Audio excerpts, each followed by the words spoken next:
శ్రీ గురుభ్యో నమః. అందరికీ నమస్కారం అండి. జై గోమాత, జై జై గోమాత. ఇక్కడ మీరు నా వెనక చూస్తున్నటువంటి కంది చేను గోకృపామృతం ద్వారా చేసినటువంటిదండి. చూడండి, గోకృపామృతం ద్వారా చేసినటువంటి ఇది గోకృపామృతం ఒక మిత్రుల ద్వారా, అలాగే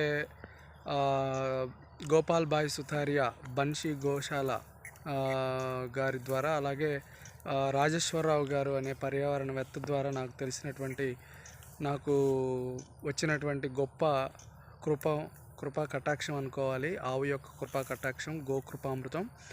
దీన్ని నేను 1 లీటర్ మదర్ కల్చర్ మనకి రాజేశ్వరరావు గారి ద్వారా నేను అందుకున్నాను.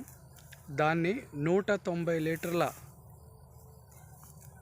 నీటిలో 1 లీటర్ మదర్ కల్చర్, 2 లీటర్ల ఫ్రెష్ నాటు ఆవు పాల మజ్జిగ, 2 కేజీలు ప్యూర్ ఆర్గానిక్ బెల్లం అయితే ఫాస్ట్గా రిజల్ట్ వస్తుంది, కల్చర్ తయారవుతుంది. దీన్ని మనము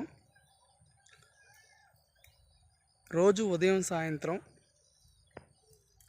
క్లాక్ వైజ్ డైరెక్షన్లో ఉదయం సాయంత్రం కలయి తిప్పాలి. ఇలా కలయి తిప్పినటువంటి ఈ గోకృపామృతం 200 లీటర్లు ఏదైతే ఉందో దాన్ని మనం వారం రోజుల తర్వాత, మోస్ట్లీ 6 రోజుల తర్వాత మనం భూమికి ఇవ్వచ్చు. అలాగే నేను దీన్ని పైన స్ప్రే చేశాను, అంటే 2.5 లీటర్లు 20 లీటర్ల ట్యాంకులో చేశానండి. అద్భుతంగా ఉంది. చూడండి, ఇప్పుడే ఫ్లవరింగ్ వస్తుంది.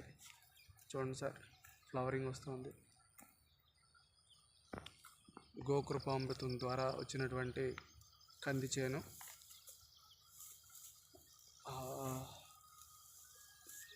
బ్యూటిఫుల్ ఫ్లవరింగ్, కాయలు కూడా